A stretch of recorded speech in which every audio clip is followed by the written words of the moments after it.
오늘 우리에게 주시는 하나님의 말씀을 같이 읽겠습니다. 하나님의 말씀은 신약성경 요한복음 1장 12절 13절 말씀입니다. 신약성경 요한복음 1장 12절 13절 말씀, 제가 가진 성경은 신약성경 142쪽입니다. 신약성경 142쪽 요한복음 1장 12절과 13절 말씀을 저하고 함께 읽도록 하겠습니다. 다 같이 읽겠습니다. 시작. 영접하는 자, 곧 그 이름을 믿는 자들에게는 하나님의 자녀가 되는 권세를 주셨으니 이는 혈통으로나 육정으로나 사람의 뜻으로 나지 아니하고 오직 하나님께로부터 난 자들이니라. 아멘. 사랑하는 주님, 이제 저희들이 다시 한번 하나님의 말씀을 들으려 합니다. 쉽지 않은 말씀이오니 주님, 저희들의 귀를 열어주시고 우리의 어두운 마음을 밝혀주셔서 하나님께서 뭐라 하셨는지, 그래서 우리가 어떤 말씀을 붙잡고 들어야 하는지 깨닫는 시간, 순종하는 시간, 하나님 앞에 감사하는 시간 되게 하여 주옵소서. 예수님의 이름으로 기도합니다. 아멘. 여러분, 우리가 교회에서 어떤 메시지를 듣냐 하면요, 예수님을 믿으면 구원을 얻는다, 죄 용서 받는다, 하나님의 자녀가 된다는 그 말씀을 들어요. 그래서 예수님을 믿으라고 하거든요. 그래서 사람들이 예수님을 믿는다고 고백을 해요. 나 예수 믿겠습니다. 아니, 예수 믿습니다라고. 근데 분명히 그렇게 자신의 입으로 고백을 하는데, 분명히 예수 믿겠다고, 예수 믿는다고 했는데, 근데 나는 여전히 무덤덤하거든요. 그러니까 정말 내가 구원받았나 하는 의심이 들어요. 내가 예수님을 믿는다는 고백을 했을 때에 내 마음에 엄청난 확신이 찾아오고 세상에서 경험할 수 없는 평안이 찾아오면, 아, 이제 내가 구원받았구나, 그렇게 할 텐데 그게 아니거든요. 내 마음에, 그리고 내 일상에 아무런 변화가 일어나지 않을 때가 많습니다. 그러니까 누가 옆에서 당신 구원받았습니까? 라고 물으면 그냥 흔들려 버리는 거죠. 그게요, 나 아직 부족해서, 내가 많이 부족해서, 나 아직 자격이 없어서, 나 아직 구원받지 못한 것 같습니다, 나 잘 모르겠습니다 라고 자신 없게 이야기합니다. 설령 아무도 내 구원에 대해서 묻지 않아도 그냥 내가 자신이 없어요. 여러분, 성경에서는 우리가 구원받는 것을 사람의 출생에다가 비교를 했습니다.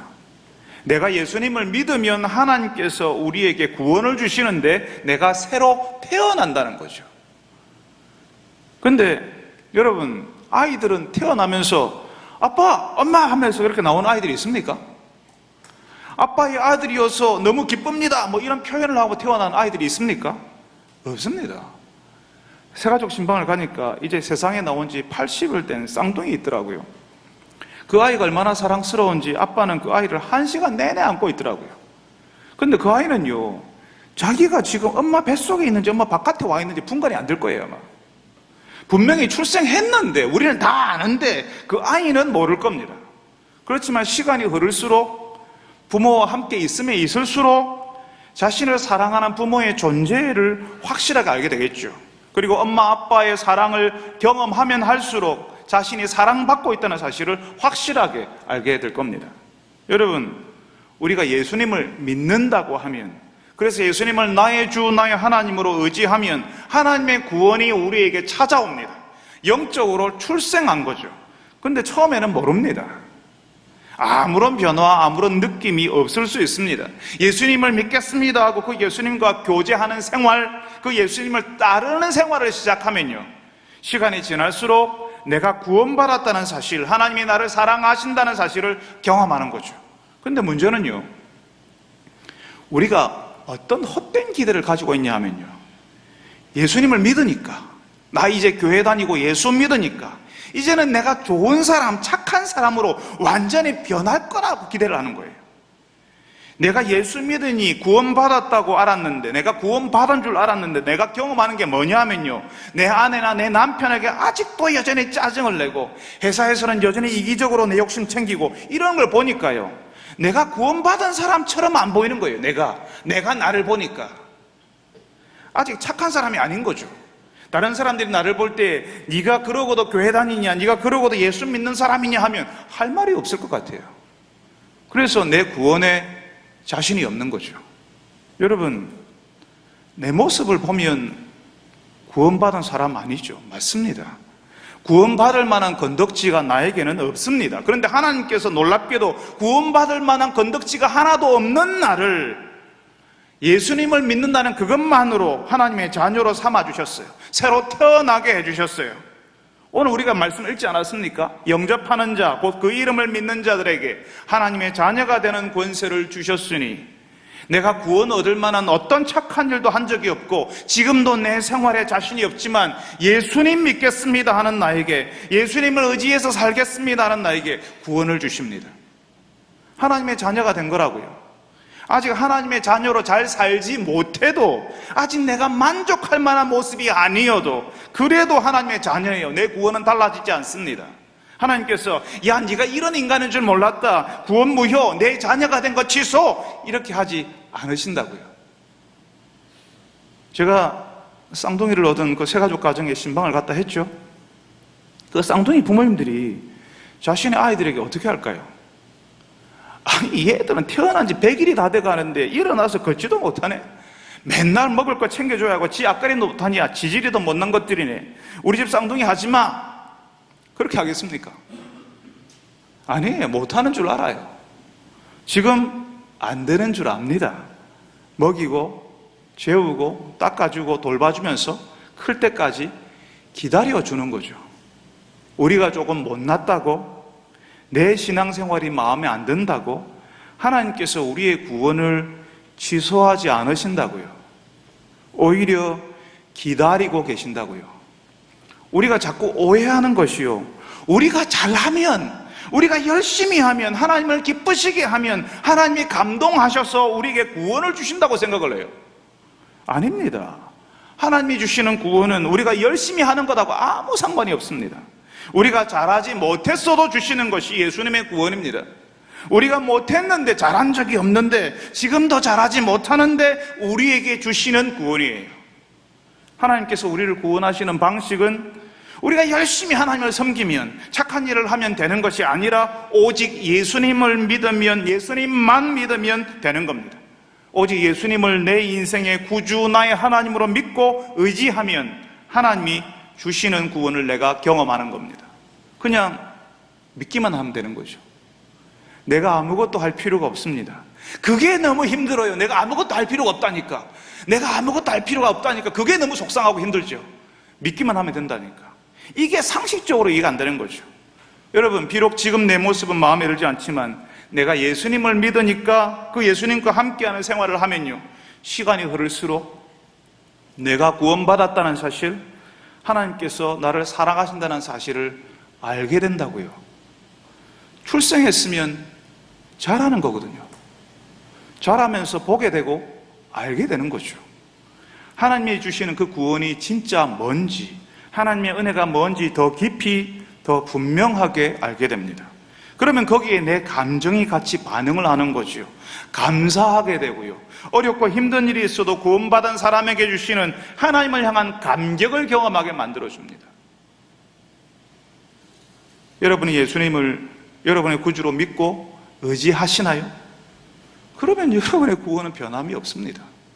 지금 조금 모자란 모습이 있어도 구원받은 하나님의 자녀요, 하나님의 백성인 겁니다. 중요한 것은 오늘 우리가 읽은 말씀에서 영접하는 자, 곧 그 이름을 믿는 자들에게 하나님의 자녀가 되는 권세를 주셨으니 라고 합니다. 예수님 믿는 것을, 예수님을 영접하는 거라고 설명을 해요. 예수님을 믿는 사람들은 예수님을 영접한 사람들이라고요. 이 영접이라는 말을 이해하면 우리의 구원을 조금 더 잘 이해할 수 있는데요, 그 영접을 잘 설명하는 내용이 우리 신약 성경 맨 마지막 책인 요한계시록 3장 20절에 나와 있습니다. 여러분 이 구절 들어보셨지요? 볼지어다 내가 문 밖에 서서 두드리노니 누구든지 내 음성을 듣고 문을 열면 내가 그에게로 들어가 그와 더불어 먹고 그는 나와 더불어 먹으리라. 내가 문 밖에서 두드리고 있으니까 한번 열어줘라고 하는 내 음성을 들으면, 그래서 문을 열면 내가 그에게 들어가겠다라고 하는 거죠. 예전에 제가 어떤 아파트를 방문했는데요, 아파트 현관에서 이제 아파트 호수를 띡띡띡 누르고 제가 왔다고 알려야 되잖아요. 아파트가 몇 호인지를 제가 잘못 알아서 다른 집 번호를 눌렀어요. 그러니까 그 집에서 요즘 화면으로 다 보이니까 화면으로 제 얼굴을 보고요, 누구요? 아주 퉁명스럽게 이야기하더라고요. 정말 퉁명스럽게. 그때 제가 이 집 아닌갑다 그랬습니다. 제가 모르는 사람이니까 문 안 열어주는 거죠. 제가 다시 동호수를 확인하고 맞는 번호를 누르니까요, 그 집에서 바로 문을 열어줬어요. 엘리베이터 타고 올라가니까요, 이미 그 집 문 다 열어놓고 저를 맞을 준비를 하고 있었습니다. 그분들이 아는 사람이니까, 교회 목사니까 아예 제가 엘리베이터에서 내리기 전부터 문 열어놓고 기다리는 거죠. 여러분, 모르는 사람에게 자신의 집 문을 열어주지 않는 것처럼 예수님을 모르는 사람이 예수님께 자신의 마음을 열지 않습니다. 자신의 아파트 문을 2중 3중으로 잠궈 놓는 것처럼 자신의 마음의 문을 꽉 잠겨 놓고 있죠. 문을 두드리는 사람이 문 좀 열어줘라고 하는 사람이 내가 아는 사람일 때에야 비로소 스스로 그 문을 열어주는 겁니다. 특히 내가 믿을 수 있는 사람일 때는, 아니 나보다 더 높은 분, 귀한 분이라고 여길 때는 미리 문 열어놓고 기다리는 거죠. 어서 오시라고 말하는 겁니다. 예수님을 영접하는 것은 예수님이 그런 귀한 분이라는 사실을 알았을 때 할 수 있는 겁니다. 우리가 처음에 예수님을 믿는다고 할 때에 그때 예수님이 얼마나 엄청난 분이신지 잘 모를 수 있습니다. 대부분 잘 모르죠. 예수 믿으면 좋은 것 주겠지, 잘 되게 해주겠지 하는 마음으로 교회 다니는 사람들이라면요, 영접이 어디 있습니까? 예수님 나 바쁩니다, 나 지금 정신없는데 왜 이렇게 자꾸 귀찮게 합니까? 왜 자꾸 오라고 합니까? 그것도 매주마다 오라 합니까? 나중에 시간 될 때 그때 가겠습니다, 그때 나에게 오세요. 예수님께 이런 반응, 이런 태도를 보일 겁니다. 만약 여러분의 집에 대통령이 방문한다고 생각해 보세요. 그것도 불시에 뭔가 꼬투리 잡으려 오는 게 아니라 그냥 여러분 한번 만나고 싶고 국민과의 대화 이런 거 하고 싶다고 방문한다 생각해 보세요. 여러분은 대통령님이 가십니다라고 하는 통지를 받는 순간부터 정신없을 겁니다. 빨래 널어놓은 거 치우고, 똘똘 말아다니는 양말 구석에 다 치우고, 속옷 전부 서랍에 다 넣어버리고, 눈에 보이는 지저분한 것들은 그 짧은 시간에 빛의 속도로 다 닦거나 치워버릴 거예요. 그리고 그 짧은 시간에 집을 치우면서 대통령님에게 어떤 차를 대접해야 될 것인가 고민하게 될 겁니다. 도대체 어떤 그릇에 대통령님을 대접해야 되지, 어떤 차, 무슨 차를 내놔야 되지, 이게 도저히 계산이 안 서면요, 아마 여러분은 대통령이 절대로 여러분 집에 못 들어오도록 필사적으로 거절할 거예요. 안 됩니다, 우리 집에는 절대로 못 들어옵니다. 대통령이 오시는 건 영광이지만 집안 살림이, 내가 사는 모양을 대통령님께 보여드리는 것이 너무나 부끄러워서 들어오지 말라고 할 겁니다. 그래도 오겠다고 막 화를 낼 거예요. 아니 오지 말라는데 왜 자꾸 온다는 겁니까? 하면서 화를 낼 거예요. 내가 부끄러워서요. 여러분, 저는 지금 요한계시록 3장 20절에 나오는 예수님이 문 밖에서 두드린다고 말씀드리고 있는데요, 이 예수님은 밥만 먹여주시면 됩니다 하고 들어오는 그런 사람이나 여러분들이 함부로 해도 되는 후배 한 사람 정도, 친구 한 사람 정도가 아니에요. 부활하신 예수님, 영광의 왕이십니다. 하늘과 땅의 권세를 가지신 분이 우리에게 들어오시겠다고 문을 열어달라고 말씀하시는 거죠. 바로 이 예수님이 온 세상을 다스리시는 분이라는 사실을 아는 사람은 그분이 문을 두드릴 때에 두려워하면서 문을 엽니다. 그분이 들어오실 때에 자꾸 자신의 부족한 것이, 없는 것이, 못한 것이, 안 한 것이 눈에 띄기 시작하죠. 부끄럽고 죄송해서 견딜 수 없는 겁니다. 여러분, 우리에게 예수님이 찾아오실 때 일어나는 현상이 바로 그런 거예요. 예수님 모르는 사람이 예수님을 향해서 마음의 문을 열 수 없습니다. 그 예수님이 누구인지 조금이라도 아는 순간 우리는 예수님을 향해 문을 열게 되죠. 그리고 그 예수님 때문에 자신의 부끄러운 것이 보이기 시작합니다. 잘한 것은 하나도 안 보이고요, 잘 못하는 것, 안 하고 있는 것, 못하고 있는 것이 왜 그렇게 크게 보이는지, 그렇게 잘 보이는지 모릅니다. 그거 한번 가려보겠다고 애를 쓰지만 너무 많아서 다 가릴 수도 없어요. 근데 참 이해가 안 되는 게요, 이 세상을 다스리시는 왕이신 예수님께서 우리처럼 누추하고 보잘것없는 사람에게 함께 있겠다, 너와 더불어 먹고 너는 나로 더불어 먹으리라. 함께 있겠다, 함께 살겠다고 말씀하시는 겁니다. 예수님께서 말씀하시죠. 누구든지 내 음성을 듣고 문을 열면 내가 그에게로 들어가 그와 더불어 먹고 그는 나와 더불어 먹으리라. 영광의 왕이신 예수님께서 무지하고 초라하고 보잘것없는 사람이 우리 가운데 계시겠다라고 하시지 않습니까? 우리 가운데 사시면서 우리의 보잘것없고 연약한 모습을 바꾸시고 새롭게 하시고 왕을 모신 사람의 모습으로 탈바꿈시키겠다는 예수님의 의지가 여기에 담겨져 있습니다. 예수님을 왕으로 구주로 그 마음에 모신 사람은 그래서 예전의 모습과는 다른 사람이 되는 거죠. 예수님이 나에게 오셨으니까, 왕이신 예수님이 오셨으니까 그분께 우리가 묻는 거죠. 예수님 어떻게 할까요? 이때에는 어떻게 하는 게 좋겠습니까? 우리가 다 예수님께 묻고 왕이신 예수님이 좋으신 대로 맞추어 가는 거죠. 그렇게 하는 중에 우리의 모습, 우리의 자세, 우리의 태도, 우리의 말투, 우리의 눈빛, 우리의 행동, 우리의 생각이 다 바뀌어버리게 되는 겁니다. 사람들이 우리를 보고 놀라요. 내가 예전에 알던 그 사람이 아니거든요. 내가 예전에 봤던 그 사람이 아니기 때문에 놀랄 수밖에 없습니다. 우리가 모신 분은 우리가 그분의 말을 들어도 되고 안 들어도 되는 그런 후배나 친구 정도가 아니거든요. 왕이신 예수님을 우리가 모시기 때문에, 우리가 영접하고 있기 때문에 우리가 그분께 맞추게 되고, 그러니까 자연히 우리의 모든 것이 왕의 수준으로 달라지게 되는 겁니다. 예수님을 영접했는데도 아직도 여전히 예전 모습 그대로 바뀐 모습 없이 그대로 있다면 여러분이 정말 예수님을 영접했는지, 영접하고 있는지 알아봐야 합니다. 그 전에 예수님이 누군지 알고 있는지, 예수님이 정말 누구인지 알고는 있는지 스스로에게 물어봐야 됩니다. 내가 예수님을 안다면 예수님이 두드릴 때 그 문을 열지 않을 수 없고, 그 문을 여는 순간부터 내 안에 있는 연약함과 죄 그리고 온갖 더러운 것 때문에 부끄러워하고 예수님 앞에서 견딜 수 없게 되는 거죠. 그리고 예수님 앞에서 치우고 또 치우려고 애를 쓰게 되는 겁니다. 그것이 지금 잘못하고 있는 일이든 예전에 했던 일이든 하나님 앞에서 바로 잡으려고 애를 쓰게 되고요. 내가 잘못했던 사람에게 내가 잘못했다고 말하게 됩니다. 하나님 앞에서 회개하게 되는 거죠. 하나님이 원하시는 회개는 하나님 잘못했습니다로 끝나는 게 아닙니다. 내가 잘못한 사람에게 직접 찾아가서 내가 잘못했습니다라고 말하고 그 사람에게, 내가 그 사람에게 주었던 그 마음의 충격과 아픔을 내가 다시 받아오는 겁니다. 여러분, 예수님이 누구신지를 알아야 돼요. 그래야만 내가 문을 열 수 있습니다. 2중 3중으로 된 잠금장치를 풀고 예수님 제발 나에게 와주십시오라고 말하게 되는 겁니다. 그분이 정말 누구신지를 알면 오든지 말든지 이게 아닙니다. 예수님을 그 마음에 모신 사람은 이제 예수님께 순종하기 위해 하나님의 말씀에 귀를 기울이고 그 말씀에 순종하기 위해 애를 쓰게 됩니다. 그리고 그 사람에게 이전에 볼 수 없었던 변화가 일어나는 거죠.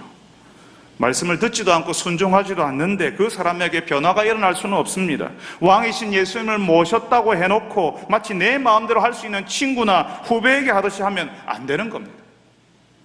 여러분, 예수님이 찾아오신다, 그리고 그 찾아오신 예수님을 영접한다 하는 것이 무엇인지 아는 분들이 되시기를 바랍니다. 세상을 예수님이 참으로 누구인지 알게 해달라고 여러분 기도하시길 바랍니다. 그래서 여러분의 인생에 이 세상을 다스리시는 영광의 왕, 우리의 구주 예수님을 영접하고 그분의 말씀을 듣고 이전과는 다른 왕의 사람이 되는 것을 경험하는 분들이 되시기를 바랍니다. 여러분, 오늘 읽은 말씀은요, 영접하는 자, 곧 그 이름을 믿는 자들에게 하나님의 자녀가 되는 권세를 주신다 말씀하십니다. 하나님께서 예수 이름 믿는 사람들에게 아버지가 되어주신다는 말이에요.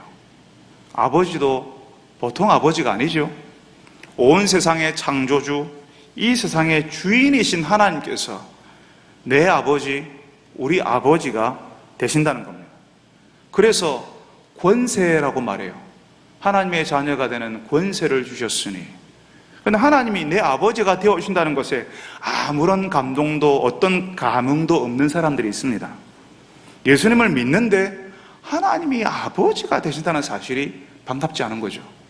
무슨 말인가 하면요, 내가 보았던, 내가 경험했던 나의 육신의 아버지를 통해서 하나님 아버지를 이해하는 겁니다.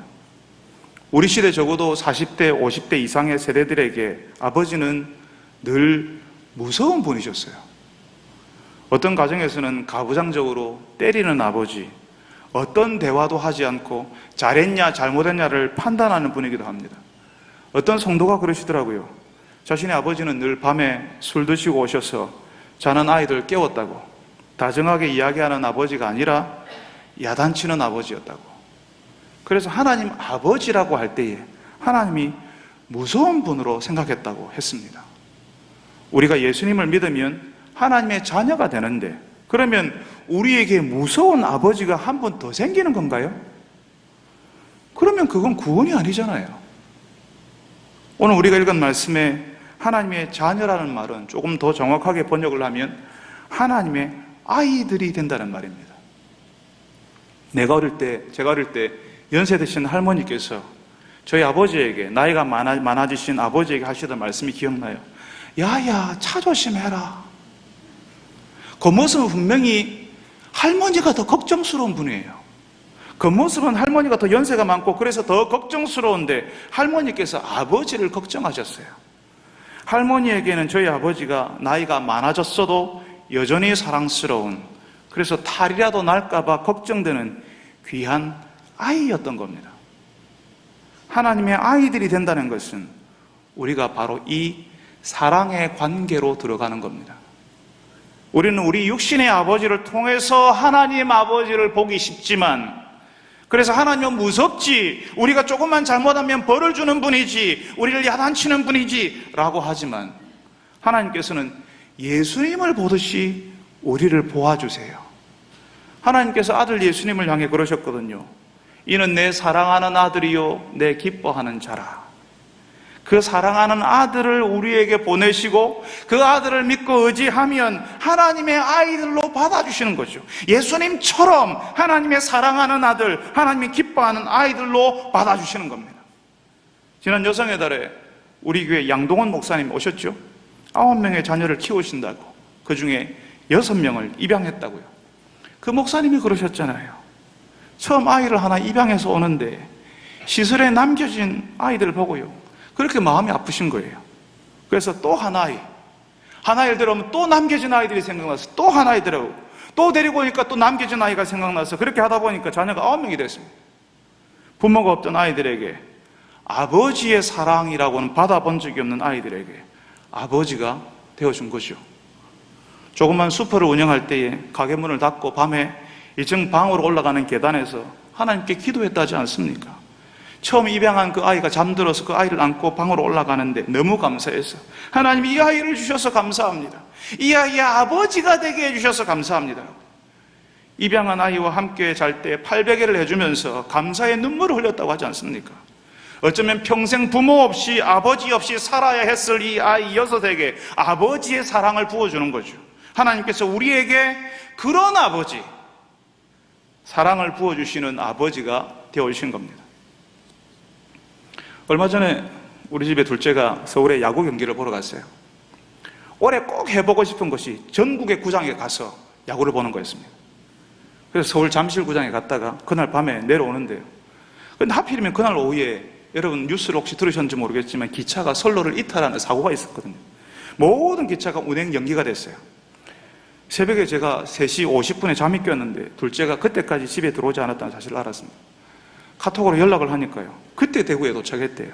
내리고 보니까 그 시간에 택시도 보이지 않는다 했습니다. 그래서 새벽 4시에 그 아들 데리러 나갔습니다. 요즘 스마트폰으로 택시 부를 수 있거든요. 그 시간이라도 찾으면 손님 기다리는 택시 찾을 수 있었을 거예요. 저희 집 둘째도 다 컸으니까 이제는 스스로 그 정도는 할 수 있습니다. 그런데 새벽 4시에 아들 데리러 가는 거죠. 제가 아버지니까요. 아들이 새벽 4시에 아무도 없는 바깥에 있으니까요. 여러분, 아버지 없어도 살 수 있어요. 새벽 4시에 아무도 없는 바깥에 있어도 그냥 택시 타면 되죠. 이 땅에 많은 사람들이 다 그렇게 삽니다. 스스로 강하게 살아야 한다고, 누구도 믿지 말고 스스로를 믿어야 한다고 그렇게 살아요. 그렇지만 여러분 혼자서 택시 탈 수 있지만, 스스로 집에 올 수 있지만 새벽 그 시간에 데리러 와주는 아빠가 있는 것이 더 기쁘지 않습니까? 어제 보니까 교회 로비에 우리 교회 성도 한 분이 유모차를 막 끌고 다녀요. 그 유모차 안에는 혼자서 걸을 수 있을 것 같은 딸이 타고 있어요. 요즘 대구가 한정막 더위인데요. 딸이 탄 그 유모차를 이리 끌고 저리 끌면서요, 딸의 기분을 맞춰주고 있더라고요. 도대체 왜 그런 정신없는 짓을 하는데요? 아버지니까. 그 딸에게 그렇게 해주고 싶으니까요. 말씀드렸죠. 쌍둥이 낳은 가정 신방 가니까 신방하는 내내 그 아빠가 그 아이 안고 있더라고. 예수 이름을 믿는 자에게 하나님의 자녀가 되는 권세를 주셨다는 말은 하나님께서 우리에게 그런 아버지가 되어주신다는 말씀입니다. 사랑받아 본 적이 없는 우리에게, 육신의 아버지를 보고 하늘 아버지를 두려워하는 우리에게 사랑하는 아버지가 되어주신다는 말씀입니다. 여러분, 하나님 아버지께서 우리를 아프게 한 아버지의 기억에서 벗어나게 해주실 겁니다. 사랑받아 본 적이 없는 나에게 사랑을 부어주셔서 나도 사랑할 수 있는 사람으로 만들어 주실 겁니다. 아버지가 부어주시는 그 사랑이 얼마나 사람을 살맛나게 하는지, 얼마나 누군가를 사랑하고 품고 싶게 만드는지 경험하게 하실 겁니다. 여러분, 예수님을 여러분의 구주로 영접한 여러분, 하나님께서 여러분의 아버지이십니다. 그 하나님 아버지께서 부어주시는 그 사랑을 세월이 흐를수록 더 깊이 누리는 여러분, 더 깊이 깨닫는 여러분들이 되시기를 바랍니다. 여러분, 혹시 예전에 나온 영화 중에 라이언 일병 구하기라는 영화 혹시 보신 적 있으세요? 스티븐 스필버그 감독이 만든 아주 유명한 영화였어요. 저는 이 영화를 우리 교회 박경동 목사님 청년 때 군에 간다고 같이 보러 갔던 기억이 있습니다. 정신 나갔죠. 군대 간다는데 군인들이 죽는 영화 보러 갔으니까요. 그 영화는 라이언 일병 한 사람을 구하는데, 라이언 일병이라고 하는 한 사람을 구하는데 특공대 8명이 조직되어서 구하러 가는 이야기예요. 겨우 한 사람 구하려고요. 한 사람이 엄청난 정보를 가진 고급 장교이거나 적에게 빼앗기면 안 되는 장군이라면 정말 특공대 조직해서 가는 건 맞죠. 근데 누구를 구하러 가냐면요, 라이언 일병. 여러분, 방위도 상병이에요. 근데 일병 나부랭이 군에 가면 여기저기 발이 채이는 계급이에요. 일병이에요. 근데 그 일병 병사 한 사람 구하겠다고 특공대가 조직되어서 찾아가는 겁니다. 라이언 일병을 구하러 가는 그 특공대원들이 이해를 못하는 거예요. 누구를 구하러 간다고? 일병이래. 장난 아니야. 그 일병 구하러 갔다가 우리가 죽어버리면 어쩌라고? 정말 라이언 일병을 구하러 가는 도중에 그 특공대원들이요, 2사람만 남고 다 죽었습니다. 일병 한 사람 구하겠다고 특공대원들이 대부분 희생한 거죠. 산술적으로 계산이 안 되는 거예요.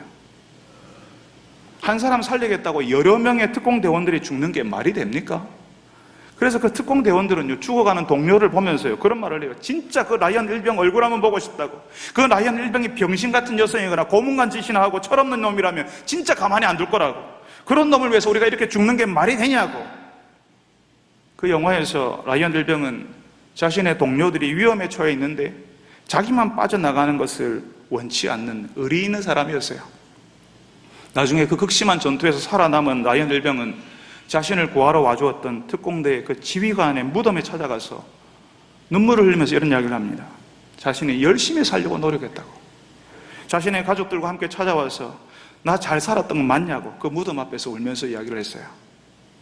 저는 그 영화를 보면서 그런 생각을 했습니다. 아니, 한 사람 살리겠다고 저 많은 특공대원들이 죽는 게 말이 되냐? 정말 상식적이지 않다라고 생각했어요. 제가 만일 그 특공대원 중에 한 사람이었다면 정말 싸울 만 나지 않았을 거라고.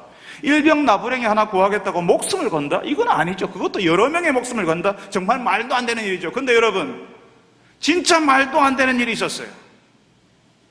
여러분, 왕이 한 사람 구하겠다고 목숨 걸어놓고 찾으러 오는 것은 말이 됩니까? 그래서 그 한 사람 대신에 왕이 죽는다면 그게 상식적인 이야기인가요? 그런데 위에서 대신 죽은 그 사람이 라이언 일병처럼 적어도 자신의 동료에게 의리를 보여주는 그런 사람이 아니라 의리도 없고 예의도 없고 자신이 어떤 사람인지도 모르는 한심한 사람이라면요, 이 세상의 왕이요 주인이신 하나님의 아들이 바로 나 한 사람 찾으러 오셔서 나를 대신해서 죽으셨다는 사실을 여러분 아십니까? 굉장한 사람도 아니고 별것 아닌 나를 위해서 하나님의 아들 예수님께서 생명 버리시고 나를 구하러 오셨습니다. 사람들이 그런 생각을 해요. 라이언 일병 하나 구하려고 그 특공대원들 여러 명이 가서 거의 다 죽어버리는 건 말이 안 된다고. 그 라이언 일병은 평생 감사하며 살아야 한다고. 열심히 살아야 한다고. 그 라이언 일병 이야기는 대단하다고 여기면서, 왜 하나님의 아들이 나 같은 거 살리기 위해서 죽으신 것은 대단하다고, 감사하다고 여기지 않습니까? 라이언 일병은 자신을 위해 희생한 사람들이 있었다는 사실을 알고 자신의 생명이 그저 그렇고 그런 생명일 수 없다라고 생각했어요. 그래서 열심히 살았습니다. 여러분, 예수 믿는 우리가 바로 그런 생명, 아니 그것보다 더한 생명을 가진 사람들입니다. 우리가 가진 생명이 그저 그렇고 그런 한 생명이 아니라 이 세상의 왕이 하나님의 아들이 바꾼 생명입니다. 나 살리겠다고 왕이 죽어주신 생명이고 하나님의 아들이 죽으셔서 내가 갖게 된 생명입니다. 그러니까 우리의 마음대로 포기할 수 없는 생명이고 이 땅에서 아무렇게나 살아야 하는 그런 생명이 아니라는 거죠. 왕이 바꾼 생명이니까 우리가 왕처럼 진짜 중요한 일을 하는 사람처럼 살아야 합니다. 하나님의 아들이 바꾼 생명이니까 하나님의 아이들로 살아야 되죠.